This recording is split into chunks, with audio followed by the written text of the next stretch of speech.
Slide show menu का निम्न में से कौन सा विकल्प ऐसे content, current slide, next slide और स्पीकर नोट को दिखाता है जिससे हम MS पावर पॉइंट 365 में प्रेजेंटेशन के समय फोकस करने और दर्शकों के साथ जुड़ने में सहायता मिलती है।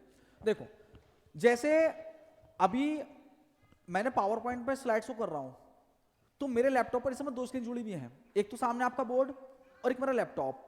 अगर मैं यूज प्रेजेंटर व्यू पर क्लिक कर दूंगा ना, तो पता क्या होगा, मेरी स्क्रीन पर तो अलग दिखाई देगा और सामने सिंबल अलग दिखाई देगा।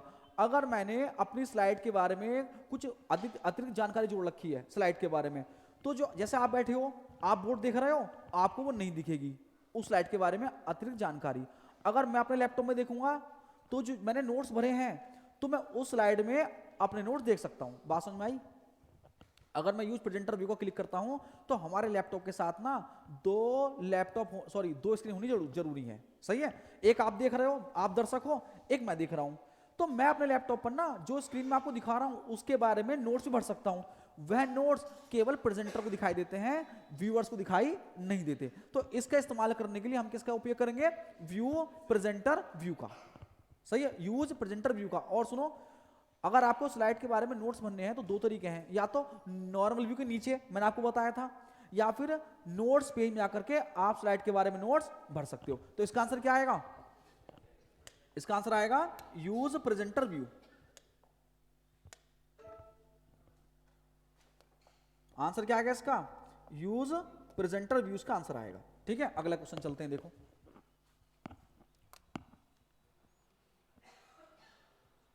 अगला क्वेश्चन है, निम्न में से कौन सी कंप्यूटर की एक विशेषता नहीं है? अरे इनमें से कंप्यूटर की एक विशेषता को कैरेक्टरिस्टिक्स भी बोलते हैं। इनमें से कंप्यूटर की कौन सी एक विशेषता नहीं है? देखो, स्पीड, अरे कंप्यूटर की विशेषता है भाई, कंप्यूटर वेरी फास्ट मशीन है। अच्छा, एक्यूरेसी, एक्यूरेसी ये भी बहुत अच्छी इसकी कैरेक्टरिस्टिक्स है। कंप्यूटर गलती कब करेगा? जब आप उसे गलत इनपुट दोगे, कंप्यूटर गलत इनपुट तभी देगा। सही है? एक्यूरेसी ना एक सिद्धांत पर कार्य करती है। मैंने आपको बोला था पेपर में आने वाला क्वेश्चन है, उसका नाम है GIGO। GIGO, garbage in garbage out. अरे जब तुम गार्बेज इन दोगे तो आउटपुट तो गार्बेज मिलेगा। अगर तुम किसी को आप करके बोलोगे तो वो भी तुम आप बोलेगा, तुम गाली बकोगे वो भी गाली बकेगा। Garbage in garbage out. तो अगर पेपर में क्वेश्चन आया garbage in garbage out computer के किस प्रिंसिपल पर काम करता है? बताओ। एक्यूरेसी पर। किस पर काम करेगा वो? एक्यूरेसी पर काम करेगा। गार्बेज इन गार्बेज आउट किस पर आधारित है? एक्यूरेसी पर। जैसा आप इनपुट दोगे आपको वैसा ही आउटपुट प्राप्त होगा। अगला जो क्वेश्चन है वर्सटैलिटी, देखो इसको बोलते हैं विविधता। हिंदी में क्या बोलते हैं उसको? विविधता बोलते हैं। इसका मतलब क्या है? देखो, इसका मतलब ये नहीं है कि कंप्यूटर एक साथ कई काम कर सकता है। यदि कंप्यूटर एक साथ कई काम कर सकता है तो कंप्यूटर के इस कार्य को मल्टीटास्किंग बोलते हैं। मैंने क्या बोला? एक साथ कई सारे काम करने को क्या बोलते हैं? मल्टीटास्किंग बोलते हैं। देखो, जैसे टेस्ट भी कर रहे हैं कुछ बच्चे, चैटिंग भी कर रहे हैं बच्चे, क्या हो रही है? ये मल्टीटास्किंग हो रही है। सही है? एक समय में एक से अधिक कार्य करना क्या हो रही है? मल्टीटास्किंग हो रही है। सही है? खाना भी खा रहे हो, पढ़ भी रहे हो और चैटिंग भी कर रहे हो, क्या है ये? मल्टीटास्किंग। लेकिन वर्सैटिलिटी देखो क्या होती है। देखो, क्या कंप्यूटर का उपयोग शिक्षा में किया जाता है? क्या कंप्यूटर का उपयोग चिकित्सा में किया जा रहा है? क्या कंप्यूटर का उपयोग डिफेंस में किया जा रहा है? जब किसी चीज का उपयोग एक से अधिक फील्डों में किया जाता है, एक से अधिक क्षेत्रों में किया जाता है, तो उसको बोलते हैं वर्सेटाइल। सही है? ये नहीं बोलना है कि एक साथ कई सारे काम कर रहा है, ये तो क्या हो गया? मल्टीटास्किंग हो गई। कंप्यूटर एक साथ में देखो ये डिफेंस में भी काम कर रहा है, डिफेंस में, एजुकेशन में, मेडिकल में और चिकित्सा और क्या कहते हैं उसमें, मौसम विभाग में, स्पेस एजेंसी में। तो इसलिए इसको क्या बोलते हैं? Versatile machine. सही है? और नो आईक्यू इसकी कोई विशेषता नहीं है। सही है? अरे बात समझ में आई नहीं है? इसका क्या क्या ध्यान रखने वाले क्वेश्चन जो मैंने पॉइंट्स आपको बताया। अच्छा, कंप्यूटर बिना रुके बिना थके घंटों कार्य कर सकता है, इसको बोलते हैं डिलीजेंस। कंप्यूटर बिना रुके बिना थके घंटों कार्य कर सकता है, कंप्यूटर की इस विशेषता को डिलीजेंस कहते हैं। इसको हिंदी बोलते हैं कर्मठता। क्या बोलते हैं? कर्मठता। कंप्यूटर में उबाऊपन नहीं होता। अरे साहब थोड़ी देर बाद क्या यार हम नहीं कर रहे काम, लेकिन कंप्यूटर ऐसा नहीं करेगा। आप दिन भर उस पर काम करो, कंप्यूटर आपको मना कभी नहीं करेगा, क्योंकि कंप्यूटर कैसी मशीन है? Intelligence machine. ठीक है, आगे चलते हैं। देखो अगला क्वेश्चन,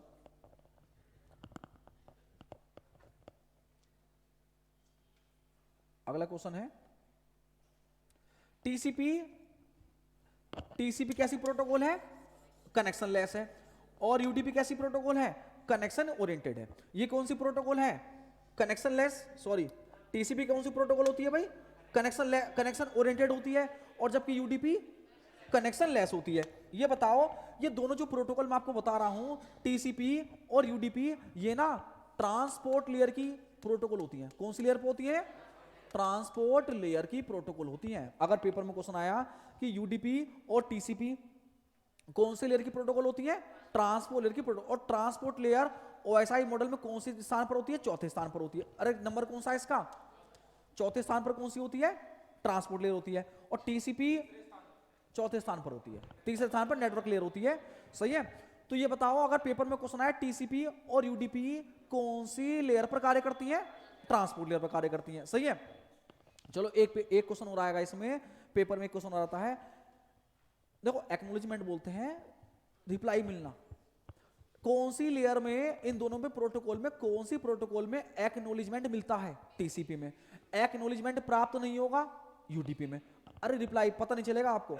एक्नॉलेजमेंट किस में मिलेगा? टीसीपी में। और एक्नॉलेजमेंट किस में नहीं मिलेगा? यूडीपी में। याद रखोगे वाले क्वेश्चन। सही है। आगे चलते हैं। देखो अगला जो क्वेश्चन है, अगला क्वेश्चन है आपका, एमएस वर्ड में पेज बॉर्डर कहां होगा? डिजाइन में। अरे पेज बॉर्डर कहां मिलेगा आपको? डिजाइन में। और यदि आपको किसी टेक्स्ट पर बॉर्डर लगाना है, अगर आपको अगर पूरे पेज पर बॉर्डर लगाना है, पूरे पेज पर, तो आप कौन सी टैब में जाओगे? डिजाइन में। ये पूरा पेज है, लेकिन आपको किसी टेक्स्ट पर बॉर्डर लगाना है तो हम जाएंगे होम टैब पर। दोबारा सुनो मैंने क्या बोला। पेपर में क्वेश्चन आया अगर कि टेक्स्ट पर बॉर्डर लगाने के लिए, टेक्स्ट पर बॉर्डर लगाने के लिए कौन से टैब में जाएंगे हम? होम टैब में। अगर पेपर में क्वेश्चन आया डिजाइन, सॉरी पेज पर बॉर्डर लगाने के लिए डिजाइन टैब, और टेक्स्ट पर बॉर्डर लगाने के लिए होम टैब। सही है। आगे चलते हैं। देखो अगला क्वेश्चन,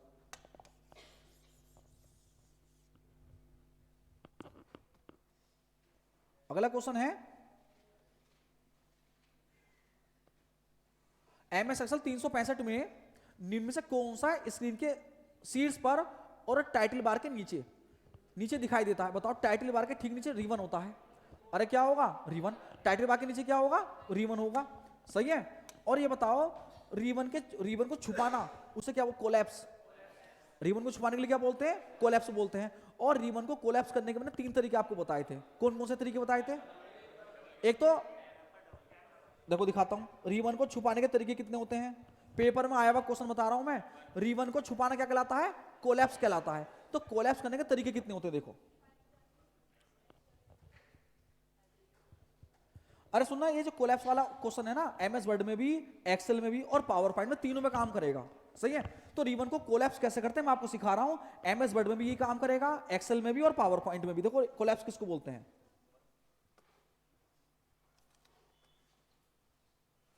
देखो पहला तो ये रहा, आपने रिबन पर गए और रिबन पर जाने के बाद ना आप राइट क्लिक कर दो, वहां पर आपको कोलैप्स द रिबन, अरे मिला आपको। रिबन पर गए और रिबन पर जाने के बाद किस पर क्लिक कर देना है? कोलैप्स द रिबन पर क्लिक कर देना है। जब आप इस पर क्लिक करोगे, जो आपका रिबन है वो कोलैप्स हो जाएगा। देखो यानी कि छिप जाएगा। क्लिक कर दिया, देखो रिबन छिप गया। अच्छा, इस छिपे हुए रिबन को वापस लेकर आना है, तो हम क्या काम करेंगे? ऊपर जितनी टैब आ रही हैं, किसी भी टैब पर डबल क्लिक कर देंगे। जैसे हम डबल क्लिक करेंगे, रिबन वापस आ जाएगा। अब वापस कोलैप्स करना है, फिर डबल क्लिक कर दो। तो 2 तरीके आपको बता दिए मैंने। देखो दोबारा हम कर देते हैं क्लिक इस पर, होम पर जाकर के, ये रिबन वापस आ गया।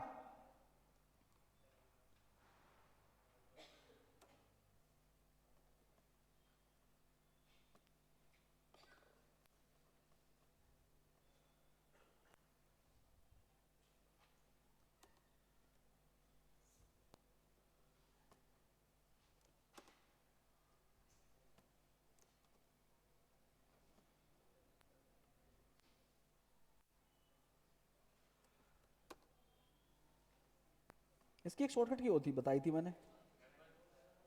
F1 अकेली नहीं थी।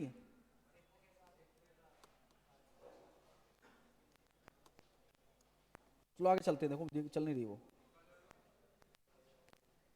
अगला क्वेश्चन है, अरे रिबन को कोलैप्स करने के तरीके पता लग गए।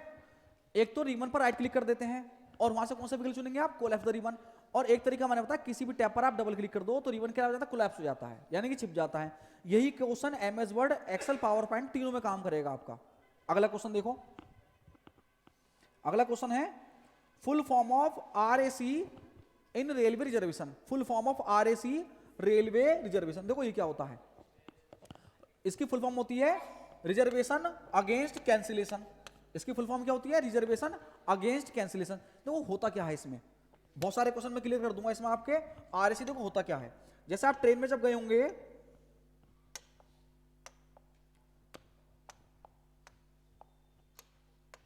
देखो क्या था ये, RAC रिजर्वेशन अगेंस्ट कैंसिलेशन। देखो ये क्या होता है, जब आप ट्रेन में जाते हो तो ट्रेन में साइड वाली सीट नहीं होती, साइड वाली सीट जो होती है आमने सामने वाली, सिंगल आदमी बैठने वाली, अगर आपने रिजर्वेशन कराया और आपको सीट प्राप्त हुई है RAC में, कंफर्म नहीं हुई है, अगर CNF लिखा होता है, CNF तो होती है कंफर्म। अगर आपके टिकट पर RAC लिखा है तो इसका मतलब क्या है कि आपको अपनी सीट ना किसी दूसरे व्यक्ति से साझा करनी पड़ेगी। एक सामने व्यक्ति बैठेगा आपके, एक इधर बैठोगे आप। अगर आपको सुना होगा तो उसके पैर, आपके पैर उसके मुंह पे जाएंगे, उसके पैर आपके मुंह पे आएंगे, साइड में करना पड़ेगा आपको। यानी कि RAC में सीट तो मिलती है, लेकिन कैसी मिलती है, आधी मिलती है। सही है, हमें अपनी सीट शेयर करनी पड़ेगी। अगर आपका टिकट कंफर्म नहीं हुआ तो आप तब भी यात्रा कर सकते हो, लेकिन आपको जो सीट है ना वो क्या करनी पड़ेगी, शेयर करनी पड़ेगी। सही है, सपोज करो एक ट्रेन है, वो ट्रेन ना जम्मू से तो खुली, जम्मू से खुली, और वो ट्रेन जब जम्मू से खुली है और उस ट्रेन को जाना है उस ट्रेन को पटना जाना है। सही है, अरे स्टार्ट कहां से हुई ट्रेन, जम्मू से, और पहुंचना कहां पर है उसको, पटना। तो मान लो रिजर्वेशन के लिए इसमें 400 सीटें हैं, मान लिया हमने, कितनी सीटें हैं, 400। 400 के बाद क्या लगेगी, वेटिंग। अगर आपको जम्मू से पटना जाना है तो आपको कौन सी लिस्ट मिलेगी, वेटिंग, WL। कौन सी लिस्ट मिलेगी आपको, WL। अच्छा, जम्मू के बाद पड़ेगा लुधियाना, फिर पड़ेगा अंबाला, सहारनपुर, मुरादाबाद, रामपुर, बरेली, हरदोई, लखनऊ, ये पड़ेंगे स्टेशन आपको। देखो अगर आप जम्मू से जाना चाहते हो पटना, अगर जम्मू से जाना चाहते हो पटना, तो आपको जो वेटिंग मिलेगी वो कौन सी मिलेगी आपको, WL। कौन सी मिलेगी, WL। सही है, यदि आप जम्मू से लखनऊ जाना चाहते हो, जम्मू से कहां जाना चाहते हैं, लखनऊ, या जम्मू से आना चाहते हो आप अंबाला, या जाना चाहते हो सहारनपुर, इस समय जो आपको वेटिंग मिलेगी उसका नाम है PQWL। यानी कि या फिर रामपुर से कहां जाना है तुम्हें, पटना, या जाना है तुम्हें बरेली से पटना, या जाना है तुम्हें हरदोई से पटना या लखनऊ से पटना, तब भी आपको क्या मिलेगी, PQWL। मतलब जब जहां से ट्रेन स्टार्ट होती है और उसके बीच में पड़ने वाले स्टेशन के बीच में अगर आप रिजर्वेशन करा रहे हो, तो अगर आपको कोई वेटिंग मिलेगी तो कौन सी मिलेगी, PQWL। या फिर बीच के स्टेशन से और जहां तक ट्रेन जा रही है तब आप रिजर्वेशन कराओगे तो कौन सी लिस्ट मिलेगी आपको, PQWL। सही है, यदि आप इनके बीच में टिकट कराओगे, इन स्टेशन के बीच में, तो आपको जो वेटिंग मिलेगी उसका नाम है RLWL। सही है, अगर आपको रेलवे में अनारक्षित टिकट बुक करना है, यानी कि विंडो टिकट बुक करना है, तो उस ऐप का नाम क्या होता है, UTS, अनरिजर्व टिकटिंग सिस्टम। और UTS का जो E-वॉलेट है उसका नाम है R वॉलेट। क्या नाम है इसका, R वॉलेट है। सही है, और अगर IRCTC की बात करूं तो इसका जो वॉलेट उसका नाम है आई मुद्रा। क्या नाम है उसका, आई मुद्रा। सही है, IRCTC की टिकट बुक करने के लिए जो आपके गूगल प्ले स्टोर पर ऐप है उसका नाम है रेल कनेक्ट। उसका नाम क्या है, रेल कनेक्ट। अगर आपको IRCTC का ऐप पर अपने मोबाइल पर एक ऐप चाहिए, उसका नाम क्या है, रेल कनेक्ट है। सही है, यदि आपको तत्काल टिकट बुक करना है, तत्काल टिकट बुक करना है, उसके लिए जो ऐप है उसका नाम है रेल यात्री, और उसका नाम क्या है, रेल यात्री। अगर आपको तत्काल टिकट बुक करना है उसकी ऐप कौन सी है, रेल यात्री है। सही है, जो वाईफाई हमें रेल को देती है उसका नाम है रेलटेल, वाईफाई का नाम क्या है, रेल वायर। सही है, पढ़ाए थे मैंने सब आपको। और इसका जो चैटबॉट है उसका नाम क्या है, आस्क दिशा 2.0 है। सही है, क्या बताया मैंने, चैटबॉट कौन सा है इसका, आस्क दिशा 2.0। अच्छा, इसका इंक्वायरी नंबर क्या है रेलवे का, 139 है। वुमेन हेल्पलाइन 1090 होती है। सही है, अच्छा PNR कितने नंबर का होता है, PNR 10 अंकों का होता है। सही है, full form passenger name record होता है। क्लियर। और सुनो, अगर आपको तत्काल टिकट बुक कराना है नॉन एसी का, नॉन एसी का कितने बजे जाओगे आप, 11 बजे जाओगे नॉन एसी के लिए। अगर आपको एसी का तत्काल टिकट बुक कराना है आप कितने बजे जाओगे, 10 बजे जाओगे। सही है, और 24 घंटे पहले जाओगे, ट्रेन के खुलने से एक दिन पहले जाओगे। सही है, अगर तत्काल में भी आपको वेटिंग मिल गई तो उसका नाम होता है TQWL, उसका नाम क्या होता है TQWL। सही है, ये जितनी चीजें मैंने आपको बताई ये सब क्या था, रेलवे रिजर्वेशन था। सही है, आगे चलते हैं। देखो हाउ मनी नंबर, अभी करवा दिया मैंने, कितने 10 होते हैं, 10 होते हैं इसमें। पैसेंजर नेम रिकॉर्ड, और एक पीएनआर पर कितने यात्री टिकट बुक कर सकते हैं, अरे एक पीएनआर पर मिनिमम सॉरी मैक्सिमम कितने यात्री बुक यात्रा कर सकते हैं इसमें, 6 कर सकते हैं। और कितने डिजिट का होता है ये, 10 डिजिट का होता है। ठीक है, आगे चलते हैं। अगला क्वेश्चन है, भारत में रेलवे रिजर्वेशन आरक्षण का 1986 में कब से आरंभ हुआ, ये 1986 में आरंभ हुआ। ठीक है, आगे चलते हैं। IRCTC की मोबाइल ऐप का नाम क्या है, रेल कनेक्ट। अभी मैंने आपको बताया था, अगर आपको टिकट बुक करना है अनारक्षित अनरिजर्व्ड UTS, सही है, और इनका ड्रिंकिंग वाटर बोतल का नाम क्या है, रेल नीर। क्या नाम है उसका, रेल नीर। उसका मूल्य कितना है, 15 रुपए है। सही है। अच्छा ये बताओ यूबी का मतलब क्या है, यूबी का मतलब क्या है, यूबी का मतलब अपर बर्थ, सबसे ऊपर वाली। ये एमबी का मतलब मिडिल बर्थ, ये एलबी लोअर बर्थ। अच्छा SLB वो साइड लोअर बर्थ, और इसमें MLB नहीं होती। अरे बीच में कहां होती है उसमें, MLB नहीं होती उसमें। और तीसरी कौन सी होगी, अरे होती है यार, MLB होती है शायद, 2 ही होती है ना। हाँ, एक कौन सी होती है, अपर लोअर बर्थ। और 5 साल के बच्चे का कोई टिकट नहीं है, 12 साल के बच्चे का आधा टिकट लगेगा। क्या आपका टिकट ऑटो अपग्रेड भी हो सकता है, एसी में हो सकता है। सही है, आगे चलते हैं। देखो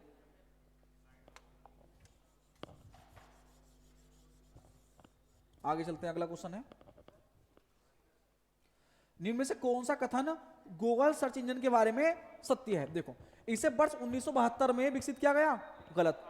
इसे कब विकसित किया गया था, 1998 में इसको विकसित किया गया था, 1998 में। बाकी जितनी चीजें हैं इसके बारे में सत्य बात है। इससे पहले नाम क्या था इसका, बैकअप था। लोकप्रिय सर्च इंजन है। और किसने बनाया इसको, लैरी पेज और सर्गी ब्रिन ने बनाया। सही है, अगर यहां पर 1998 में कर देंगे तो सर्च इंजन के बारे में जितनी बातें इसमें लिखी है क्वेश्चन में, वो सारी की सारी सही हो जाएंगी। सही है, अगला क्वेश्चन करते हैं। देखो अगला क्वेश्चन है, निम्न से कौन सा शॉर्टकट कीबोर्ड चयनित टेक्स्ट की फॉर्मेटिंग को कॉपी करने के काम में आता है। देखो अब मान लो जैसे यहां पर लिखा हुआ है ओम लिखा हुआ है, सही है, ये ओम लिखा हुआ है। अच्छा इस ओम के पीछे ना, मैंने माना इस ओम के पीछे ना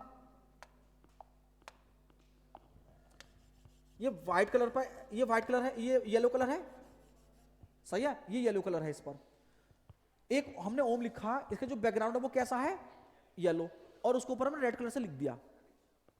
और यहां पर ना लिखा हुआ है जय, लिखा है जय, यहां पर जय लिखा हुआ है। सही है, अब ये बताओ मैंने इसको कॉपी किया, सिंपल कॉपी किया मैंने इसको, सिंपल कॉपी, और कॉपी करने के बाद मैंने इस पर पेस्ट कर दिया। पता क्या होगा, ये जो ओम लिखा हुआ है इसके ऊपर आ जाएगा, ये ओवरराइट हो जाएगा। दोबारा सुनो मैंने क्या बोला, आपने यहां पर ओम लिखा हुआ है इस तरीके से, यहां पर जय लिखा हुआ है, मैंने ओम को कर लिया copy, simple copy, control C कर दिया। पता क्या होगा, अगर मैंने इस पर पेस्ट कर दिया तो ये जय जो हट जाएगा, ये जो ओम लिखा हुआ है ना ये सेम टू इस पर हो जाएगा। अगर आपने कंट्रोल+C का उपयोग करा तो टेक्स्ट कॉपी नहीं होता, उस पर जो फॉर्मेटिंग अप्लाई है केवल वही होगी। इसका मतलब ये जो रेड है, फोंट कलर कैसा है, रेड, और बैकग्राउंड कलर कैसा है, येलो, वही कॉपी होगा। और पेस्ट करने के लिए देखो फॉर्मेटिंग कॉपी करने, अगर टेक्स्ट सहित फॉर्मेटिंग कॉपी करनी है कंट्रोल C, क्या बताया मैंने, अगर आपको टेक्स्ट सहित फॉर्मेटिंग कॉपी करनी है कंट्रोल C, अगर आपको टेक्स्ट कॉपी नहीं करना केवल उसकी फॉर्मेटिंग कॉपी करनी है तो आप क्या दबाओगे, कंट्रोल+U+C। यदि आपको उस टेक्स्ट पर केवल फॉर्मेटिंग ही पेस्ट करनी है, फोंट उस पर जो फोंट है वो पेस्ट नहीं करना, कंट्रोल+U+B का इस्तेमाल करेंगे। बात समझ में आई नहीं आई, क्लियर हुई ना बात। ये फॉर्मेट कॉपी करने के लिए टेक्स्ट इससे कॉपी नहीं होता। अगला क्वेश्चन देखो, अगला क्वेश्चन है, अरे बड़े काम का क्वेश्चन है। देखो ये MS एक्सेल में A1 से A20 तक 20 व्यक्तियों के नाम स्टोर हैं, सही है। वो कह रहा है निम्न में से ऐसा कौन सा एक्सेल का व्यक्ति संख्या ज्ञात करेगा जिनके नाम में एस या एस अक्षर आता है। सही है। मैंने बताया था, देखो कुछ आगे बता देता हूं आपको। जैसे आप ना अपसेंट प्रेजेंट लगाते हो, अपसेंट प्रेजेंट लगाते हो, तो इसमें शर्त है किसी बात में? क्या इसमें शर्त है? अरे शर्त बिल्कुल है। क्या प्रेजेंट वाले बच्चे गिन के बताने हैं या अपसेंट वाले बच्चे गिन के बताने हैं? देखो काउंट के फॉर्मूले कौन कौन से होते हैं, सबसे पहले तो आपको पता है काउंट के फॉर्मूले कौन कौन से हैं। देखो एक तो फॉर्मूला सिंपल होता है काउंट का, काउंट नंबर। सही है। क्या काम करता है ये? केवल संख्या गिनता है, केवल संख्या काउंट करता है। ये ABCD काउंट नहीं करेगा। क्या ये जीरो काउंट करेगा? जीरो काउंट करेगा। अच्छा एक होता है काउंट ब्लैंक, काउंट ब्लैंक, ये खाली सेल की संख्या गिनता है, खाली सेल गिनता है। एक होता है काउंट ए, काउंट क्या काम करेगा? ये अल्फाबेट भी गिनेगा, नंबर भी गिनेगा। सही है। ये दोनों गिनता है, जीरो भी गिनेगा। यानी कि ये जो काउंट है क्या क्या गिनता है? अल्फाबेट भी गिनता है और नंबर भी गिनता है। सही है। एक फॉर्मूला आपको मैंने पढ़ाया था काउंटिफ, काउंटिफ पढ़ाया था। काउंटिफ क्या काम करता है? किसी कंडीशन के आधार पर किसी सेल की संख्या को गिनता है। इसमें शर्त दी, अरे इफ लगाना, इफ इसमें, तो इसमें क्या दी गई होती है? शर्त दी गई होती है। सही है। सपोज करो इसका जो फॉर्मूला होता है ना काउंटिफ का, वो ऐसा होता है। देखो यहां पर लिखा आएगा रेंज और यहां पर क्या लिखा आएगा? क्राइटेरिया लिखा आएगा। यदि आपको किसी रेंज में से अपसेंट प्रेजेंट निकालने हो तो यहां पर लिख देंगे A1 कोलन A5। अरे ये रेंज तो कुछ भी हो सकती है ना। क्राइटेरिया में क्या लिख देंगे हम? केवल P, तो P की संख्या आ जाएगी। अगर आपको एब्सेंट निकालनी है तो A पर क्लिक कर दोगे, यहां पर A लिख दोगे। अगर आपको नंबर काउंट करने हैं सिंपल 1 2 3, तो यहां पर डबल कोमा, यहां पर फिर डबल कोमा नहीं लगाना होता, सिंपल नंबर लिख देते हैं। तो इससे इस फॉर्मूले को चलाने से हमारे रेंज में कितनी बार P आया है निकल जाएगा। सही है। कितनी, अगर मैं यहां पर A लिख दूं, कितनी बार A आया ये निकाल देगा। सही है। ये जो क्वेश्चन मैंने दिया है ना, हर परीक्षा में पूछा गया था ये। लेकिन प्रॉब्लम क्या आई, उसने जो प्रीवियस आपको जो मैं क्वेश्चन करा रहा हूं, उसने ये नहीं पूछा कि P कितनी बार आया है, उसने आपसे पूछा है कि S नाम वाले कितनी बार आए हैं। अरे किसी का नाम सौरभ होगा, किसी का सोनू होगा, किसी का सुभाष होगा। सही है। किसी का नाम सोनम होगा, ऐसा होगा नहीं होगा? अरे मेरी बात समझ में आ रही नहीं आ रही है? उसने ये नहीं पूछा कि P कितनी बार आया, उसने पूछा कि S नाम वाले कितने हैं। तो ये बताओ मैं यहां पर किसी का नाम थोड़ी लिख दूंगा ना, प्रॉब्लम हो गई ना। ये तो पूरा नाम तो लिखूंगा नहीं। तो ऐसा करने के लिए हम क्या काम करेंगे? मान लो हमारी रेंज में ना बहुत सारे P के नाम से स्टार्ट हैं, बहुत सारे बच्चे। सही है। किसी का नाम पूजा है, किसी का नाम पुष्पेंद्र है, किसी का नाम और कौन सा प्रीति है, और क्या बताओ? पुष्पा और प्रतीक, प्रदीप। अरे होते नाम ये।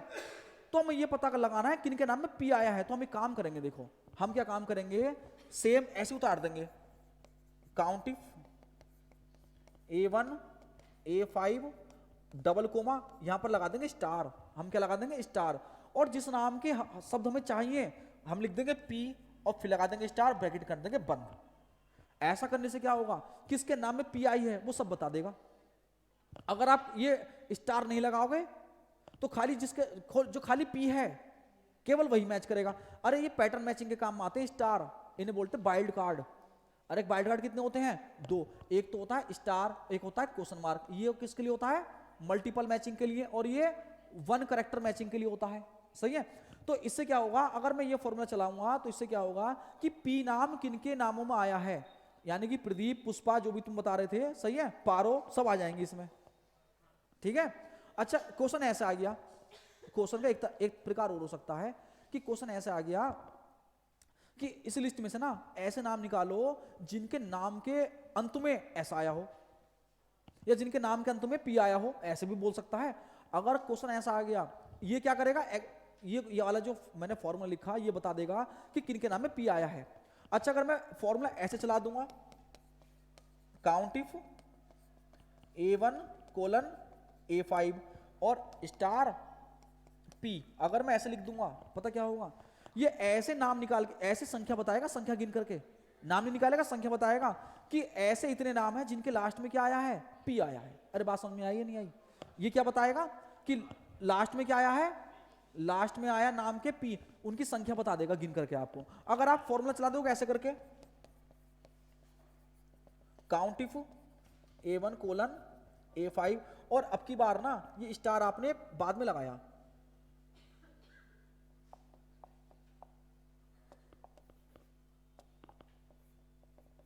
अरे यार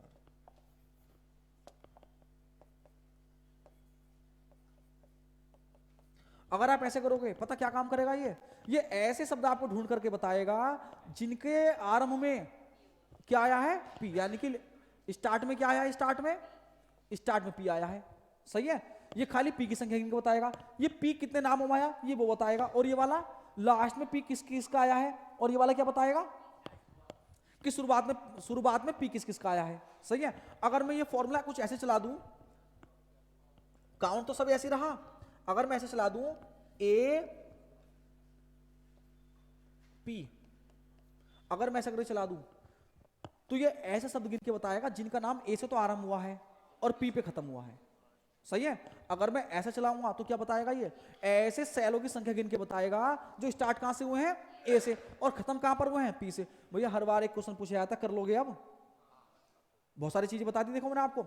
देखो ये कौन सा बताएगा पी कितनी बार आया, ये बताएगा इस पी वाले नाम कितनी बार आए, सही है, जिनके नाम में पी है। ये लास्ट में पी कितने नामों के में आया, ये वाला स्टार बाद में लगाऊंगा तो पी से आरंभ होने वाले शब्द, और ये ए से आरंभ और पी पर खत्म। क्लियर, आगे चलूं अब। देखो इसका आंसर बताओ आप, इस क्वेश्चन का बताओ। वो बोल रहा है ये वाला आएगा,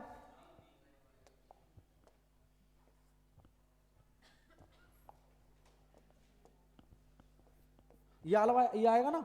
अच्छा बोलता एस कितनी बार आया, एस खाली एस, तो ये वाला लगाते। वो बोलते हैं एस से अंत होने वाले नाम ये लगाते, एस से आरंभ होने वाले नाम ये आते। ठीक है, कर लोगे इस तरह के क्वेश्चन। आगे चलते हैं, देखो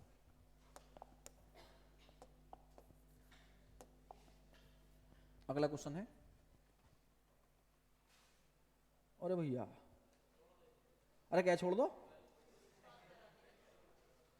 देखो एक इस क्वेश्चन को करने के लिए ना हमें एक बेसिक एक क्वेश्चन याद होना चाहिए छोटा सा। अगर आपको वो क्वेश्चन समझ में आ गया तो आप कितने बड़े क्वेश्चन आसानी से कर सकते हो। समझाऊं देखो क्या बात है, देखो क्या होती है। इफ वाला क्वेश्चन करने के लिए ना देखो आपको क्या पता होना जरूरी है। इफ वाला जो क्वेश्चन होता है ना, अरे वो भी नहीं यार कुछ बताना था। इफ वाला जो क्वेश्चन होता है वो किस लिए होता है, देखो इफ तब लगता है जब होती है कोई कंडीशन, सही है। जब कोई कंडीशन होती है ना वो तब लगता है, सही है। हमें कोई कंडीशन के आधार पर काम करना है। इफ का जो सिंटेक्स है देखो इस तरीके से, पास फेल हमें निकालना हो, पास फेल ट्रू फॉल्स हमें निकालना हो तो ऐसे स्थान पर हम किसका इस्तेमाल करते हैं, इफ फॉर्मूले का उपयोग करते हैं। जब पेपर में आएंगे ना ये ऐसी चीजें फिर मुझे याद करोगे। अभी तो उसको सो रहे हैं, कुछ बैठे आराम से, अरे यार कब छोड़ेंगे यार ये, सही है। अरे मैं चाहता ना, अगर मैं चाहता इतने भारी तुम्हें क्वेश्चन देता ना पीछा काट लेता अपना। ये स्टार वाले तुम्हें क्वेश्चन मैंने बताए, रेल वाला अभी खत्म हो गया। जिसने रेलवे की क्लास नहीं पढ़ी है सारी बात तो मैंने भी बताई है उसमें। जिसने पढ़ रखी है उसका क्लियर हो गया होगा सब। जिसने नहीं पढ़ रखा वो क्या पता नहीं, उसे तो पता नहीं लगा क्या कहां धुआं उड़ गए, और उसका पूरी क्लास का रिवीजन हो गया रेलवे वाली का। अब सुनो इफ का होता, इफ का जो सिंटेक्स होता है, किसका सिंटेक्स, इफ का। देखो क्या होगा, इफ यहां पर आएगा लॉजिकल कंडीशन, ये आएगा ट्रू, और यहां पर क्या आएगा फॉल्स। देखो ये लिखा होता है value if true, value if false, जगह की वजह से मैंने लिखा नहीं है। लिखा क्या आता है यहां पर, वैल्यू इफ ट्रू, बाद में क्या वैल्यू इफ पास, सही है। देखो यहां पर क्या देखा, लॉजिकल कंडीशन, इसका मतलब प्लस माइनस डिवीजन सब्ट्रैक्शन नहीं आएंगे कभी भी। अरे लॉजिकल है ना, अगर लॉजिकल है तो इसके बाद तो क्लियर हो गई, यहां पर कभी भी प्लस माइनस डिवीजन सब्ट्रैक्शन नहीं आएगा। ये बात तो आपको क्लियर हो गई। यहां पर बड़ा है छोटा है बराबर है, बराबर या बड़ा है छोटा है या बराबर है बराबर नहीं है, केवल ये चीजें आपको मिलेंगी। क्या बताया मैंने आपको, जब पहले यहां पर लॉजिकल लिखा गया या तो आपको यहां पर मिलेगा बड़ा है छोटा है, ये मिलेगा ये मिलेगा ये मिलेगा और आपको ये मिलेगा, केवल आपको सब ये चीजें मिलेंगी। लॉजिकल है ना ये, सही है। अब देखो इसमें होगा क्या, अगर ये कंडीशन ट्रू हो गई पहली वाली, अगर कंडीशन होगी ट्रू, सही है, तो आंसर कौन सा आएगा, ये वाला। अगर कंडीशन हमारी हुई फॉल्स तो आंसर क्या आएगा, फॉल्स वाला आएगा। कुछ बात समझ में आई या नहीं आई? देखो मैंने बताया यदि कंडीशन ट्रू होती है, सही बात है, अगर यहां पर जो कंडीशन दी है वो कंडीशन मैच कर रही है तो आंसर कौन सा वाला आएगा, यहां पर जो ट्रू में लिखा हुआ होगा, सी डी कुछ भी लिखा हुआ हो। अगर हमारी जब हमने कंडीशन चेक करी और वो होगी गलत तो आंसर कौन सा आएगा, फॉल्स वाला। अब इस चीज को क्वेश्चन पर अप्लाई करते हैं, तब देखते हैं हमारा क्वेश्चन होगा या नहीं होगा। ठीक है, देखो क्वेश्चन पे आते हैं। देखो वो बोला है कि a1 का मान कितना है 50, a1 का मान कितना है 50 है, ध्यान से देखना भाई, दिमाग खोल करके, a1 का मान कितना है 50। अब उसने ये पहली कंडीशन आ गई, उसने बोला a1 बड़ा है या बराबर है 80 के, a1 बड़ा है या बराबर है 80 के। क्या 50 80 से बड़ा होता है भाई, नहीं होता ना, तो कौन से सेक्शन प्रिंट होगा, तीसरा वाला, यानी कि ये जो 8 1 + 10 लिखा हुआ है क्या ये प्रिंट होगा, नहीं होगा, जो तीसरा वाला है वो प्रिंट होगा, यानी कि कहां पहुंच गए, यहां पर पहुंच गए, ये प्रिंट होगा। लेकिन हुआ क्या, यहां पर एक बार फिर फॉर्मूला लगा हुआ है। क्या यहां तक बात समझ में आई या नहीं आई, क्लियर है यहां तक? अरे भैया पेपर में 1 नंबर का क्वेश्चन आएगा, नहीं तो दोबारा बता दूंगा। अरे समझ में आई या नहीं आई यहां तक? चलो, उसने बोला a1 का मान कितना है 50, तो जब उसने चेक किया 50 क्या 80 से बड़ा है, नहीं, क्या 50 के बराबर है, नहीं है। जब ये बात गलत हो गई तो मैंने कहा था जब बात हमारी गलत हो जाती है जो तीसरी स्टेटमेंट होती है वह प्रिंट होती है। तो देखो ये तो फॉल्स हो गई, अरे ये तो कट हो गई, ये जो कंडीशन थी तो हो गई गलत। अब हम आए इस पर, तो उसने बोला a1 का जो मान है ना, a1 का मान या तो वह छोटा है 60 से, या तो छोटा है 60 से या बराबर है 60 के, यानी कि दोनों में से एक बात सही होनी चाहिए, या है ना, या दोनों में से एक बात सही। क्या इनमें से एक बात सच हो रही है? वो बोल रहा है a1 जो छोटा है 60 से, सही बात है, a1 छोटा है 60 से, क्यों, कितना है वो 50 है। जब ये बात सत्य हो गई तो कौन सी वैल्यू प्रिंट होगी, ये वाली। अच्छा a1 माइनस 5, अरे a1 का मान कितना है 50 और -5, आंसर कितना आ गया 45, सही है। अरे बात समझ में आई नहीं आई, घबरा रहे तुम देख करके, क्वेश्चन हो गया। आगे चलते हैं, देखो वो खत्म। अरे वो जब वैल्यू ट्रू हो गई हमारी तो क्यों जा रहा हो आगे, ये तुम्हें बेवकूफ बनाने के लिए लिखा उसने। अगर हमारी कंडीशन पहुंचती यहां पर तो हम चेक करते, अरे हमें तो आंसर ट्रू पे मिल गया ना, सही है। अब आगे चलते हैं, देखो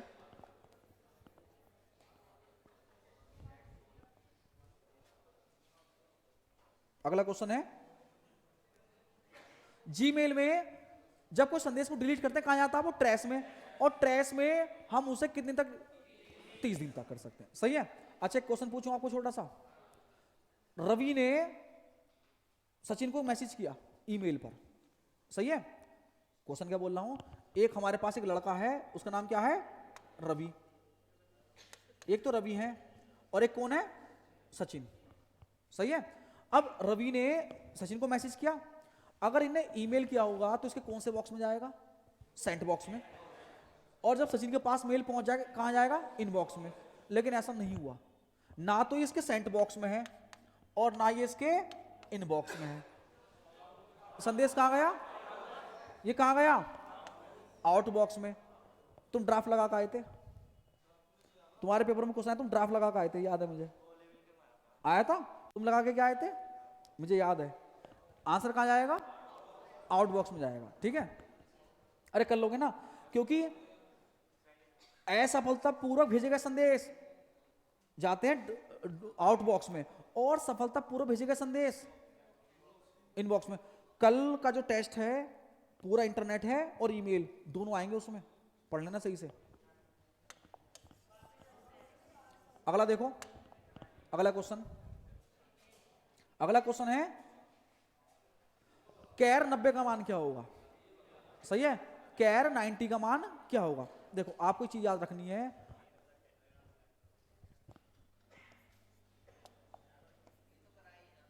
अरे बता रहे हैं ना अभी, तमाम क्वेश्चन है इसमें से।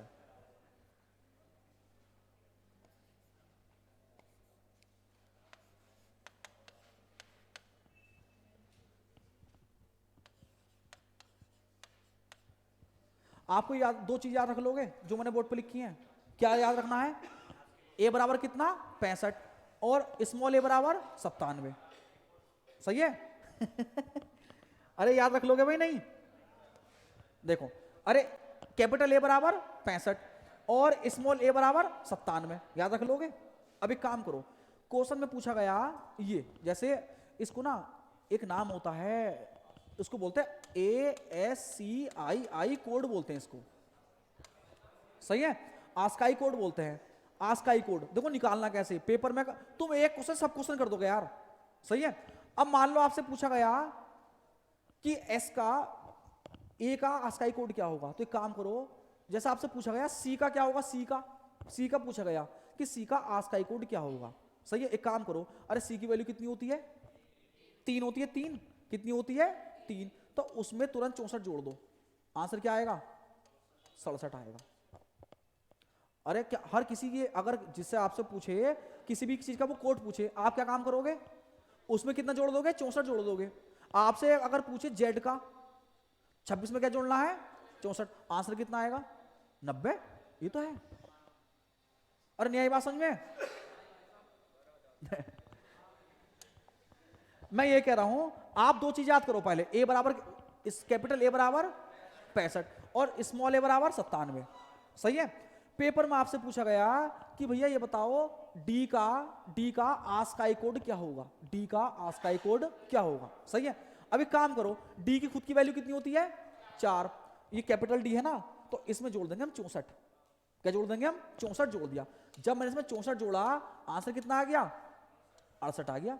यानी ये आस्काई वे फिक्स है ना, ये आस्काई कोड फिक्स है ये। मैं तुम बेवकूफ भी हो गया। डी बना 64 क्यों आया? तो ए 65 नंबर पर है, तो क्या ना जोड़ना पड़ेगा उसमें? एक कम ना जोड़ोगे? अबे बताओ, रुक जाओ मिनट जरा। बी कितना होगा? बी 66, सी कितना होगा? 67, और डी कितना होगा? हम क्या बता रहे हैं? अब एक कम जोड़ोगे ना, वो ही है, अपना आप को ना जोड़ लेंगे तुम? हद हो गई भाई यार। अब ये बताओ डी कितना आया? 68 आया नहीं आया? तो किसी भी संख्या का अगर आपको आस्काई कोड निकालना है तो क्या जोड़ना है आपको? 64 जोड़ना है।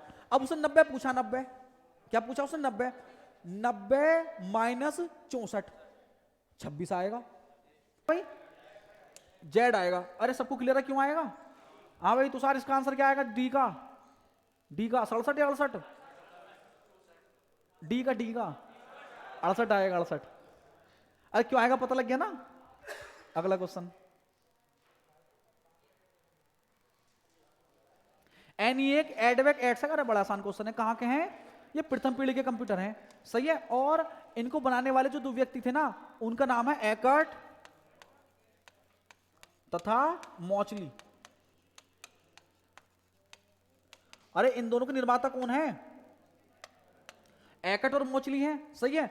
जो ये वाला कंप्यूटर है, ये दुनिया का पहला डिजिटल कंप्यूटर था।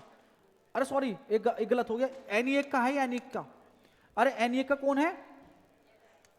एकर्ट और मॉचली। और एक कंप्यूटर होता है यूनिवेक। इन दोनों कंप्यूटर निर्माता कौन है? एकर्ट तथा मॉचली हैं, सही है? आगे चलते हैं, देखो क्वेश्चन में। क्वेश्चन का नाम है, निम्न में से कौन सा सीपीयू द्वारा वर्तमान में निष्पादित किए गए प्रोग्राम को डेटा को स्टोर करता है? प्राइमरी मेमोरी, सही है? आंसर क्या आएगा इसका? प्राइमरी। तो बहुत आसान क्वेश्चन है आपका। और ये ध्यान रखना, डेटा कभी भी सीधे कंप्यूटर के हार्ड डिस्क से सीधे कंप्यूटर के पास नहीं जाता। देखो वो कैसे कैसे जाता है। देखो सबसे पहले डेटा हमारा कहां पर होगा? डेटा हमारा कहां होगा? हार्ड डिस्क में होगा। हार्ड डिस्क के बाद किस में जाएगा वो? रैम में। रैम भी कौन सी? डी रैम में। डी रैम भी कौन सी? DDR2 DDR3 ऐसे करके। वो फिर कहां जाएगा? रैम में जाएगा, सही है? रैम के बाद कहां जाएगा वो? कैश मेमोरी में जाएगा। अरे कौन सी मेमोरी में? कैश मेमोरी में जाएगा। उसके बाद वो कहां जाएगा? सीपीयू के पास। और उसके बाद कहां जाएगा वो? कंप्यूटर के पास, सही है? देखो पहले कहां से कहां? हार्ड डिस्क में। हार्ड डिस्क के बाद रैम में। रैम के बाद कैश मेमोरी में। उसके बाद सीपीयू में। और सीपीयू के बाद मॉनिटर में। ऐसे जाता है डेटा कूद के, सही है? और सुनो, अगर और बनाना चाहो तो पहले कहां जाएगा? हार्ड डिस्क में। रैम कौन सी रैम में जाएगा वो? डी रैम में। डी रैम के बाद किस में जाएगा वो? L3 में। L3 के बाद L2 में, L2 के बाद L1 में, इस L1 में क्या होता है, माइक्रो प्रोसेसर होता है, और उसके बाद किस में जाएगा ये, कंप्यूटर में, ऐसे ऐसे जाता है। सही है, अरे पता लगा डेटा कैसे कैसे जाता है। सही है, तो कैश मेमोरी कितने प्रकार की होती है भाई, 3 प्रकार की, L1, L2 और L3। सबसे तेज कौन सी है, L1 है। सही है, और ये कहां लगी होती है, माइक्रो प्रोसेसर के भीतर लगी होती है। सही है, अरे क्या बताया मैंने, सब कैश मेमोरी कितने प्रकार की, 3 प्रकार की होती है। सबसे तेज मेमोरी कौन सी इसमें, L1, और कहां लगी होती है, माइक्रो प्रोसेसर के भीतर लगी होती है। ठीक है, अगर आपने इसकी क्लास नहीं पढ़ी है तो यूट्यूब पे हमारी क्लास पढ़ी है, इसकी देख लेना आप। सही है, अब इतने नालायक हो तुम, कम से कम लाइक तो कर दिया करो, कम से कम उस पर अगर अच्छी लगे तो कमेंट ही कर दिया करो। नहीं है बस फ्री में मिल गया, कोई बात ही ना, मेहनत कुछ काम की नहीं है। और चीज, अगर कोई किसी ने फोटो डाल दिया किसी व्यक्ति विशेष ने, चाहे बेकारी लग रहा हो, ऑसम और ये वेरी नाइस ये और वो, भैया हद कर दी भाई।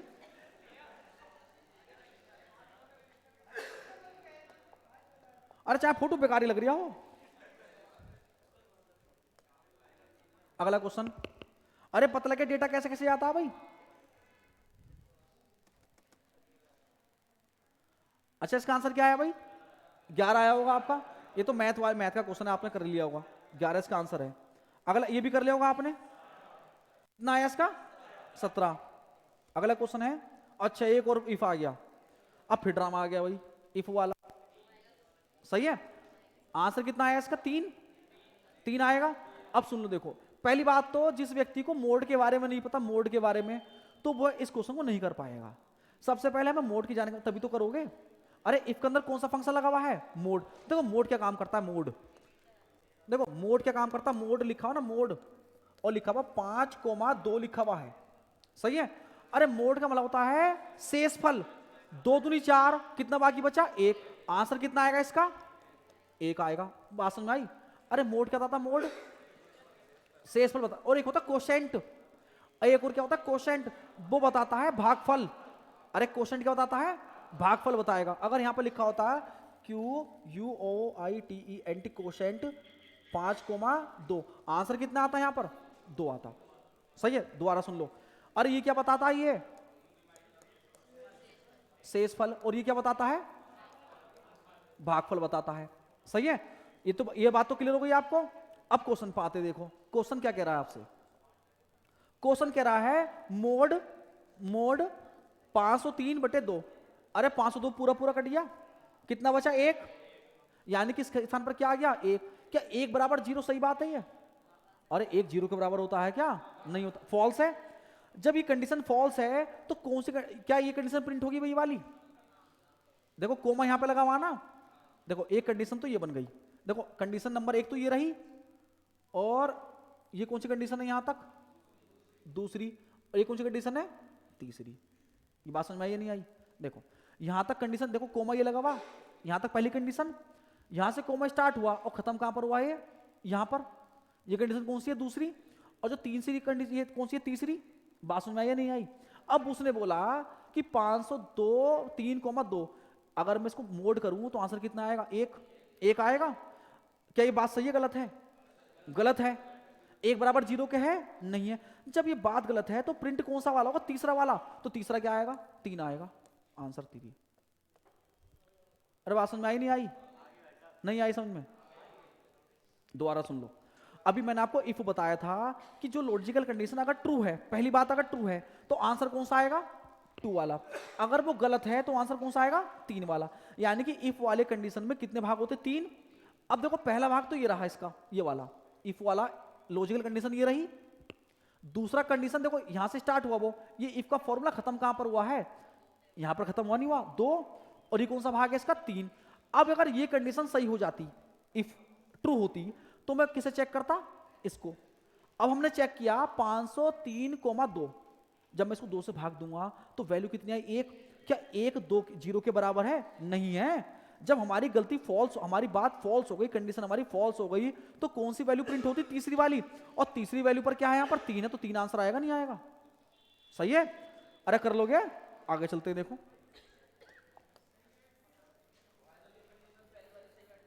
तो ये इसे देखते हैं, इसे चेक करते हैं हम। अगला चलो, अच्छा BD20 और FR45। ये बात समझ में किसकी नहीं आई? ये बात समझ में किसकी नहीं आई भाई? क्लास में नहीं आए थे? देखो ऐसे क्वेश्चन करने के लिए मान लो मैं आपसे ये बोल दूं भाई हमारे पास एक टेबल है, मैं आपसे बोल दूं हमारे पास एक टेबल है इस तरीके की, सही है, और आपको ना इस टेबल में सेल बताने हैं, टोटल सेल। तो आप क्या काम करोगे? अरे कॉलम की रो से गुणा कर दोगे, अरे कॉलम की रो से गुणा कर देंगे। यदि हम कॉलम की रो से गुणा कर देंगे तो सेल पता चल जाएंगे, सही है। क्वेश्चन थोड़ा लेवल देखो, उसने बोला है कि BD20 और FR45 के बीच में कुल कितने सेल होंगे ये बताओ। BD क्या है? कॉलम, और 20 क्या है? रो। देखो BD क्या है? BD कॉलम, और 20 क्या है? रो। अगर मुझे कुल कॉलम पता चल जाए और कुल रो पता चल जाए, अगर मैं इनकी दोनों की गुणा कर दूंगा तो आंसर आएगा? आंसर आएगा नहीं आएगा? तो मेन बात तो यही है कि हमें कॉलम तो पता लगे कितने हैं, हमें रो तो पता लगे कितनी है। तो पहले हम फाइंड करेंगे कॉलम और फिर हम फाइंड करेंगे रो। जब इनकी संख्या निकल कर आ जाएगी हम इन दोनों की कर देंगे गुणा, और गुणा करके जो आएगा वही इसका आंसर होगा, सही है। तो हम निकालते हैं, देखो कैसे। सबसे पहले हमने क्या लिखा? सबसे पहले हमने लिखा BD, लिखा B और D। ये बताओ B का मान कितना होता है? 2 और D का मान 4। कोई सा भी क्वेश्चन हो इस तरीके से करना है, इन दोनों के बीच में लगाएंगे हम प्लस का चिन्ह और इसको करेंगे 26 से गुणा। प्रत्येक क्वेश्चन में इन क्वेश्चनों में यही करना है। 26 दूनी कितने हो गए? 52। 52 और 4 कितने हो गए? 68। तो ये कितने BD कौन से स्थान पर है भाई? 56, सॉरी यार मैथ में हाथ तंग है हमारा।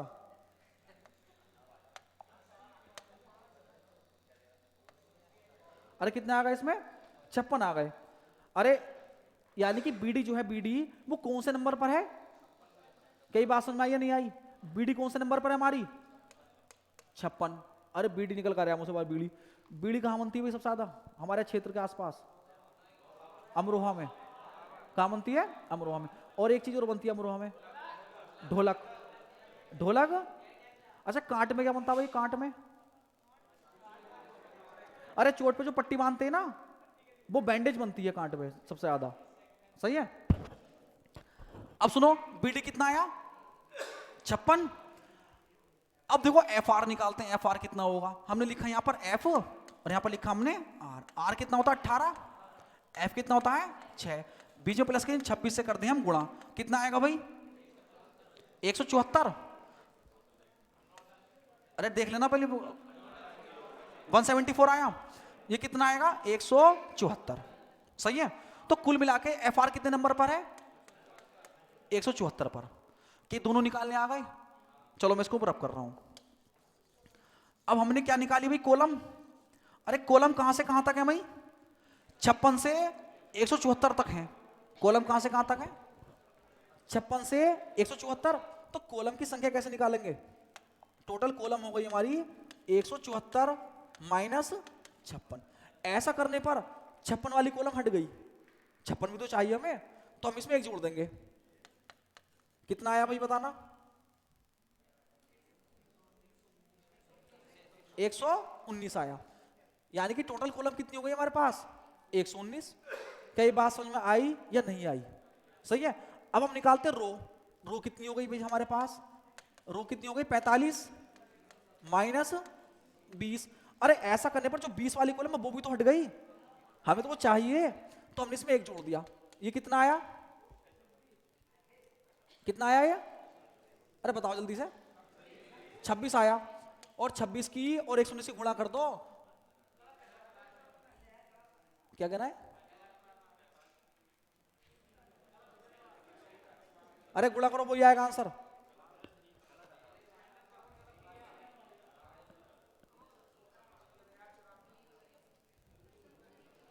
तो 119 गुणा 26। अरे 94 आ रहा है, 94 सही कर लेना। 30,094। इसका आंसर क्या आएगा? ऑप्शन गलत है, 30,094 सही है। अरे कर लेना सही। इसका आंसर क्या आएगा? 30,094 इसका आंसर आएगा। 3,094 सॉरी, सही है। अरे कर लिया। अरे पता कर लोगे ना, ऑप्शन गलत थे, क्वेश्चन कर लोगे ना इस तरीके का। तो कितने इनके बीच में कुल कितने सेल होंगे? 30,094। और ये तरीका मेरा करने का भाई साहब होगा नहीं क्वेश्चन बच्चों से ये वाला पेपर में, ठीक है। अगले चलते देखो, अगला क्वेश्चन। निम्न में से कौन सा कैशे का प्रकार नहीं है भाई? अभी पढ़ा, अभी कराया था मैंने, L4। अरे कौन सा नहीं है? L4। अगर पेपर में क्वेश्चन आया कि कैश मेमोरी कहां लगी होती है, तो आप जवाब देंगे सीपीयू और रैम के बीच में। अगर पेपर में क्वेश्चन आया कैश मेमोरी कहां लगी होती है, तो क्या जवाब दोगे? रैम और सीपीयू के बीच में लगी होती है। कौन सी मेमोरी? कैश मेमोरी लगी होती है। और कितने प्रकार की होती है? 3 प्रकार की होती है, L1, L2 और L3। L4 टाइप की मेमोरी नहीं होती। चलो आगे चलते हैं, अगला क्वेश्चन। कौन सा वाला? कैश मेमोरी किसका भाग है? प्राइमरी मेमोरी है। अगला क्वेश्चन है, देखो एमएस एक्सेल में किसी सेल में हम फॉर्मूला लिखते हैं तो तभी उस फॉर्मूले से संबंधित एक सेशन लिस्ट आती है। तो उस लिस्ट में से उस फॉर्मूले का उपयोग करने के लिए हम निम्न में से क्या करेंगे? हम क्या करेंगे? Double click. पहले तो ये बताओ, ये जो क्वेश्चन है वो तो कर लिया हमने, क्वेश्चन समझ में किसके आया कि क्वेश्चन करना कैसे है? ये बताओ किस समझ में क्वेश्चन आया? क्वेश्चन मालूम क्या कर रहा है? ये देखो बताता हूं क्या कर रहा है मालूम क्वेश्चन।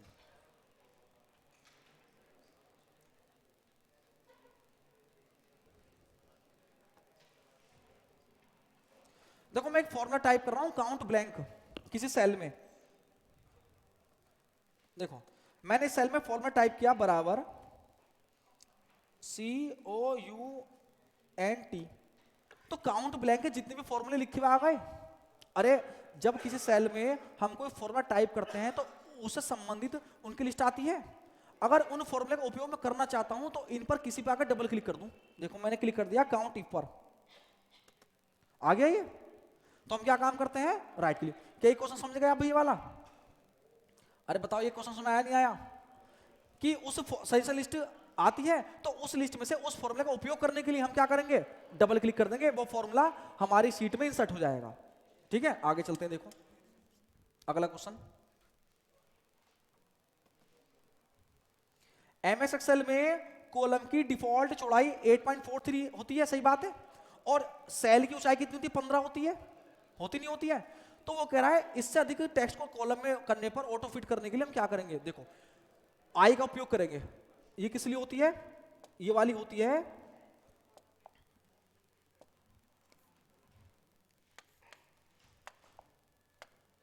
ये होती है ऑटो फिट टू कॉलम। अरे किस लिए होता है? Autofit to column. और ये होता है ऑटो फिट टू रो। अरे किस लिए होता है? ऑटो फिट रो के लिए। अच्छा डी क्या होता है? डी, मान लो आपने ना किसी कॉलम की लंबाई चौड़ाई बढ़ा दी है, या तो बढ़ा दी है या घटा दी है। अच्छा बाय डिफॉल्ट कितनी होती है? 8.43। और आपने कितनी कर दी है? 50 कर दी। दोबारा सुनो, बाय डिफॉल्ट कॉलम की चौड़ाई कितनी होती है? 8.43। आपने कितनी कर दी? 50। आप वापस उसको 8.43 करना चाहते हो तो आप किसका उपयोग कर ले? डी का इस्तेमाल कर लेंगे आप। सही है। ये किस लिए होती है? Default width. और इसका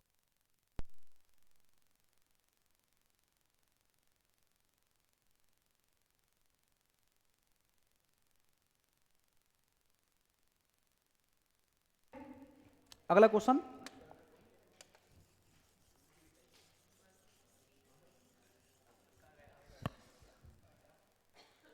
अगला क्वेश्चन है full form of CRIS Chris. इसकी फुल फॉर्म है centre for railway information service. क्या system? Centre for railway information system. और सुनो इसका ये कौन है जिसने IRCTC से वेबसाइट को बनाया है? ये कौन है जिसने IRCTC वेबसाइट को बनाया है? किसने बनाया है? क्रिस ने बनाया है। और इसका हेडक्वार्टर पता कहां पर है? इसका हेडक्वार्टर है चाणक्यपुरी दिल्ली में। कौन सी जगह है ये? एम्स के आसपास की जगह की बात बता रहा हूं मैं आपको। जब आप वहां जाओगे ना सेक्टर 62 से एयरपोर्ट जाओगे तब रास्ते में पड़ेगा आपको ये चाणक्यपुरी नाम का स्टेशन। सही है। तो वहां पर इसका हेडक्वार्टर है क्रिस का। और रेलवे की साइड किसने बनाई है? क्रिस ने बनाई है। क्लियर? आगे चलते हैं, देखो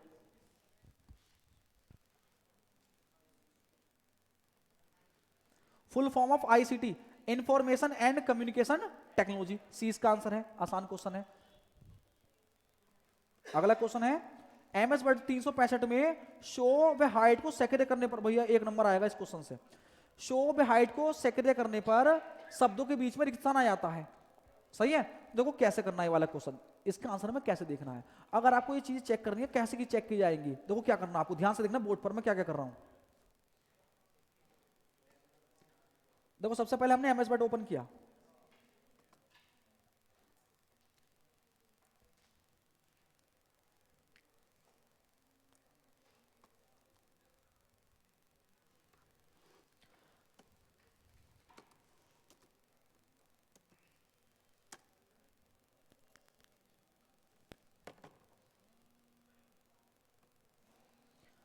हमारे सामने टेक्स्ट लिखा हुआ भैया।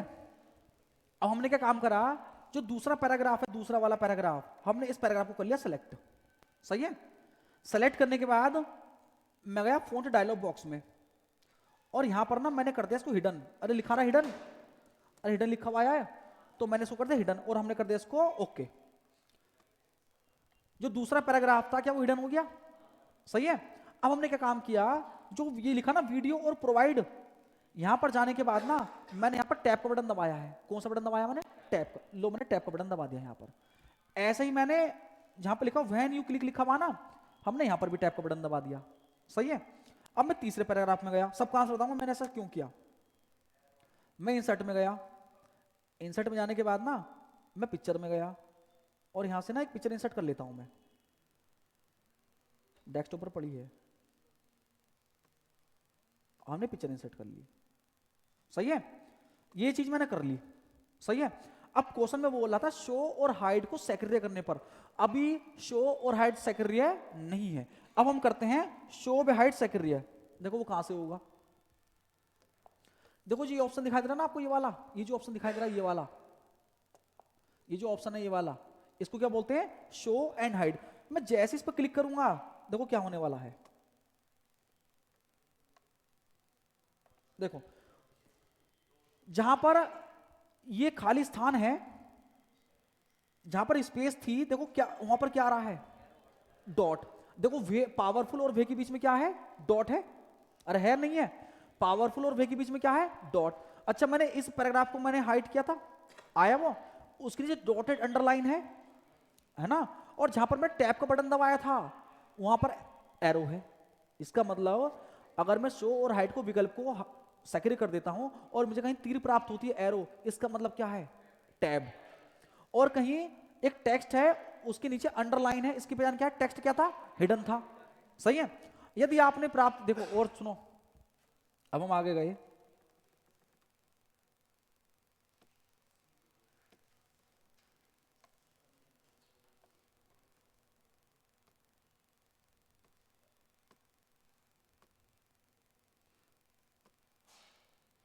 अगर सुनो ये आपको चेक करना है कि कौन सा विकल्प किसके लिए है। सुनो अगर आपको ये चीज चेक करनी है कि कौन सा ऑप्शन किसके लिए होता है, देखो सबसे पहले हम जाएंगे फाइल पर। कहां जाएंगे, फाइल पर चले गए हम, फाइल पर। फाइल पर जाने के बाद किस पर क्लिक करेंगे हम, ऑप्शन पर। सही है, और ऑप्शन पर जाने के बाद देखो यार ना डिस्प्ले, अरे डिस्प्ले वाला ऑप्शन आ रहा है। मैं जब इस पर क्लिक कर दूंगा तो ये सब बता देगा कि कौन सा चीज किसके लिए थी। हमने क्लिक कर दिया इस पर, देखो आ गया ये। अरे टैब किसके लिए था, एरो के लिए। स्पेस डॉट डॉट डॉट, सही है। पैराग्राफ मार्क्स ये वाला, हिडन टेक्स्ट देखो नीचे डॉट डॉट डॉट है ना, डॉटेड लाइन। अच्छा ऑब्जेक्ट एंकर, अगर आपने को पिक्चर इंसर्ट कर लिया तो ये चिन्ह बन का आएगा एंकर वाला। क्या आपको पता लगा कि कौन सा चिन्ह किसके लिए होता है, कहां से गया मैं बताना, फाइल, फाइल में ऑप्शन, और ऑप्शन के अंदर डिस्प्ले। अगर पेपर में क्वेश्चन आया यदि दो टेक्स्ट के बीच में एरो है, कि क्या पहचान है, ये टैब है। अगर दो टेक्स्ट के बीच में डॉट है, स्पेस है। सही है, और किसी टेक्स्ट नीचे डॉटेड डॉटेड है, वो हिडन टेक्स्ट है। समझ गए, आगे चलते हैं। देखो तुम भी क्या याद करोगे यार। अच्छा ईमेल के साथ अटैचमेंट भेजने के लिए, अरे ईमेल के साथ अटैचमेंट भेजने के लिए माइम का इस्तेमाल करते हैं। अच्छा ईमेल भेजने के लिए एसएमटीपी, सॉरी ईमेल भेजने के लिए एसएमटीपी का इस्तेमाल करते हैं।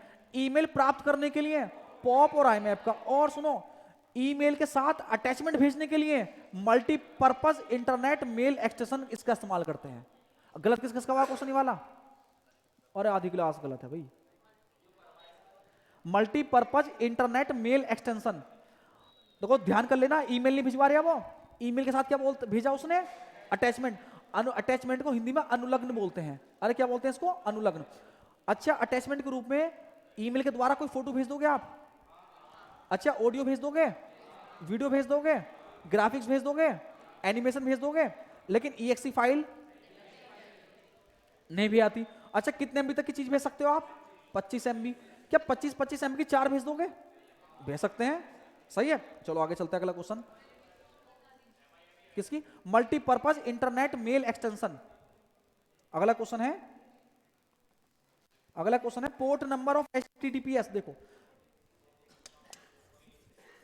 ये जो HTTP है ना, ये होता है 80 होता है HTTP का, ये होता है FTP का, ये होता है SMTP का, और ये होता है HTTPS का।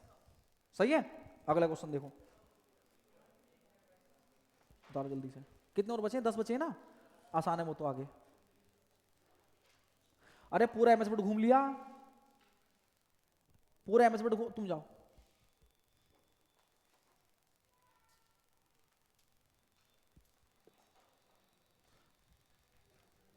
एक बार बताऊं, डिजी लॉकर में प्रत्येक यूजर को कितना स्पेस मिलता है?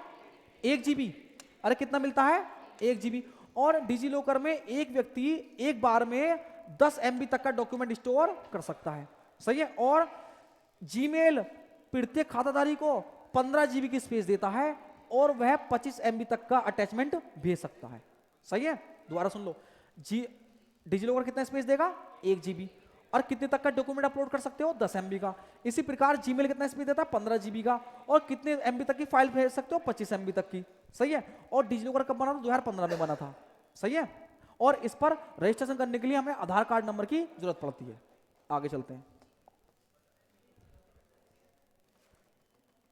अगला क्वेश्चन है, यदि MS वर्ड में क्वालिफिकेशन शब्द पर टॉगल केस लागू किया जाए तो क्या होगा? देखो टॉगल केस क्या काम करता है? टॉगल केस का पहला शब्द छोटा और बाकी सब क्या होते हैं? बड़े। टॉगल में क्या होगा? पहला शब्द छोटा और बाकी सब क्या होते हैं? बड़े होते हैं। और केस MS वर्ड में टोटल 5 प्रकार के केस हैं। सही है, पता होगा आपको। और इसकी चेंज केस बोलते हैं पूरे पूरे काम को। और चेंज केस की शॉर्टकट Shift+F3 होती है। अगला क्वेश्चन है 32वां, वो बोल रहा है MS वर्ड में कौन सा फीचर सेलेक्ट किए गए शब्द के समान अर्थ वाले थ्रेसर्स, समान अर्थ वाले किसका होता है? थ्रेसर्स। और इसकी शॉर्टकट की होती है Shift+F7। अरे शॉर्टकट क्या है इसकी? Shift+F7 इसकी शॉर्टकट की होती है, और इसकी होती है F7। अगला क्वेश्चन, और ये कौन से टैब में मिलेगा आपको? ये कहां मिलेगा आपको? रिव्यू टैब में। और कौन से ग्रुप में? प्रूफिंग ग्रुप में। अगला, सिलेक्टेड टेक्स्ट को अंडरलाइन करने के लिए, अरे सिलेक्टेड टेक्स्ट को अंडरलाइन करने के लिए Ctrl+C+D। सही है। देखो ऐसा हो जाएगा, ये लिखा मैंने,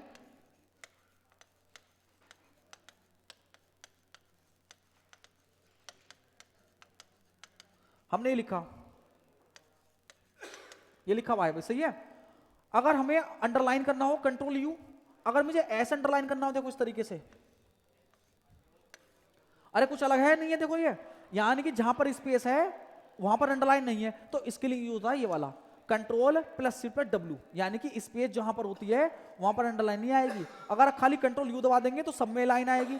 अगर आप इसका उपयोग करोगे Ctrl+Shift+W का, तो जो बीच की स्पेस है यहां पर अंडरलाइन नहीं आएगी। सही है। आगे चलते हैं, देखो अगला क्वेश्चन है, रो को हाइड करने की शॉर्टकट की। अरे रो को हाइड करने की शॉर्टकट की रो हाइड। इससे क्या होगी?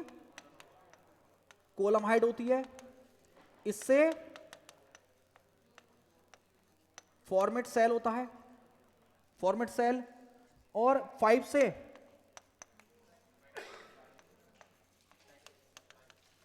स्ट्राइक थ्रू होता है। सही है। एक्सेल में पता लगा इससे क्या क्या होते हैं सब काम। चलो आगे चलते हैं, देखो हटा दूं,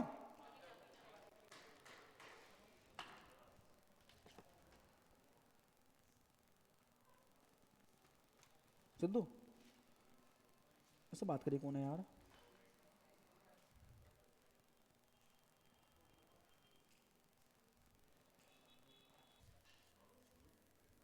अगला क्वेश्चन है,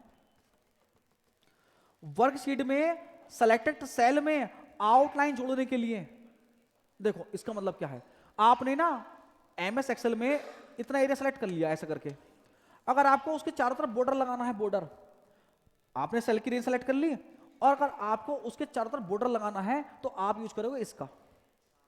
अरे आपने रेंज सेलेक्ट कर ली एक, और आपको एक बॉर्डर लगाना है चारों तरफ, तो किसका इस्तेमाल करेंगे, कंट्रोल शिफ्ट के साथ M% का।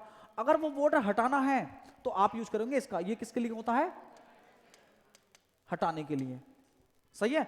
ये करेंसी में बदलने के लिए, परसेंटेज में बदलने के लिए होता है। अरे बात समझ में आई नहीं आई, अरे बॉर्डर लगाने के लिए ये और हटाने के लिए ये इसका इस्तेमाल करते हैं, सही है। अच्छा ये बताने किस लिए बताया तुमने, format in number, number format के लिए, ये किस लिए था, नंबर फॉर्मेट के लिए, और ये परसेंटेज फॉर्मेट के लिए। साइंटिफिक का तो ये होता है, सही है, जनरल का ये होता है। अगला क्वेश्चन देखो,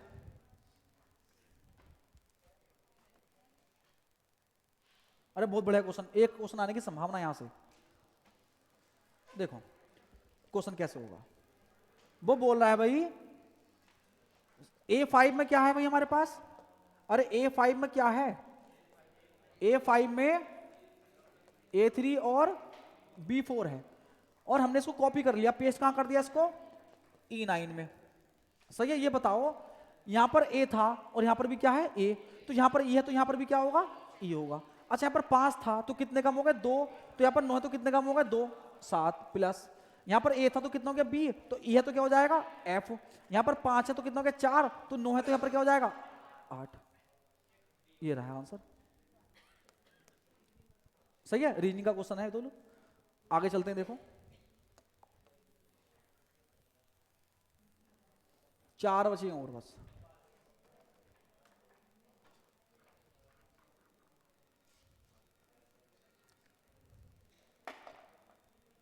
अरे क्वेश्चन तो मैंने करा दिया तुम्हें अभी। अरे PQWL क्या होता है मैंने डिटेल बताई थी अभी आपको, सही है। स्रोत स्टेशन से इंटरमीडिएट स्टेशन के बीच में जो वेटिंग प्राप्त होगी PQWL, या इंटरमीडिएट स्टेशन से डेस्टिनेशन स्टेशन के बीच में जो प्राप्त होगा PQWL होगा। आगे चलते देखो, इसकी फुल फॉर्म क्या है, पूल्ड कोटा वेटिंग लिस्ट। आगे चलो भाई, अगला क्वेश्चन है MS एक्सेल 2010 में बाय डिफॉल्ट कितनी वर्कबुक में कितनी वर्कशीट होती हैं, भैया ध्यान कर लो, 7 से लेके 2013 तक कितनी थी 3, और 2016, 2019, 2021 और 365, इसमें कितनी है 1, सही है। किताबों में बहुत गलत दे रखा, ध्यान कर लेना, जो मैंने बताया वही सही है, ठीक है।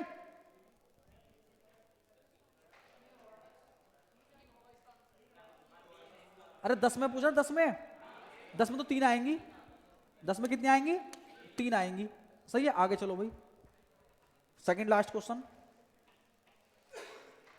देखो, MS एक्सेल 2019 में रिवन में कौन से टैब में आपको बैक स्टेज व्यू में जंप करने की सुविधा देता है, जिसमें आप आवश्यक संबंधी कमांड और एक्सेल के विकल्प होते हैं। देखो भाई ये क्वेश्चन देखो 3 जगह काम करेगा आपका। ये क्वेश्चन अगर मैं यहां पर पावर पॉइंट लिख दूं तब भी वही बात है, यहां पर मैं MS वर्ड लिख दूं तब भी वही बात है, यानी कि तीनों में एक क्वेश्चन काम करेगा। देखो बैक स्टेज व्यू होता क्या है, कहीं भी पूरे कंप्यूटर में आपको किसी भी ऑफिस में बैक स्टेज व्यू लिखा हुआ नहीं मिलेगा। बताना है क्या है, देखो जब मैं क्लिक करता हूं ना फाइल पर, देखो ये MS वर्ड खुला हुआ है, MS वर्ड खुला हुआ है, जब मैंने फाइल पर क्लिक किया ना, फाइल पर जब मैंने फाइल पर क्लिक किया, ये जो आपके सामने विंडो आई इसको बोलते हैं बैक स्टेज व्यू। अरे फाइल पर क्लिक करने के बाद जो आपके सामने जो व्यू आया इसे क्या बोलते हैं बैक स्टेज व्यू। इसके 3 भाग होते हैं, देखो 1, 2 और 3। तो बैक स्टेज व्यू आपको कहां मिलेगा, फाइल में, MS वर्ड में, एक्सेल में, पावर पॉइंट में, तीनों में। और रिवन वाला क्वेश्चन किसमें काम करेगा, तीनों में। ऑब्जेक्ट वाला क्वेश्चन किसमें काम करेगा, तीनों में। आगे चलते हैं, देखो लास्ट क्वेश्चन है,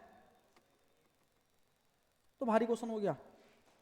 अच्छा ये बताओ ये क्वेश्चन गलत किस किस से हुआ है, गलत किस किस से हुआ है ये, अरे काउंट है, अरे क्या लिखा हुआ काउंट है, तो जब काउंट है तो सबको गिनेगा। अच्छा क्या वो वैल्यू को गिनेगा, वैल्यू को गिनेगा, 5 को भी गिनेगा, 2 को भी गिनेगा, 0 को, अच्छा काउंट को भी गिनेगा, क्या गिनेगा। पता मैंने काउंट क्यों लिखा, काउंट, कुछ बच्चों ने काउंट है, काउंट गिनने के लिए बोल लिया होगा, काउंट कोमे के बाद लगा हुआ भाई।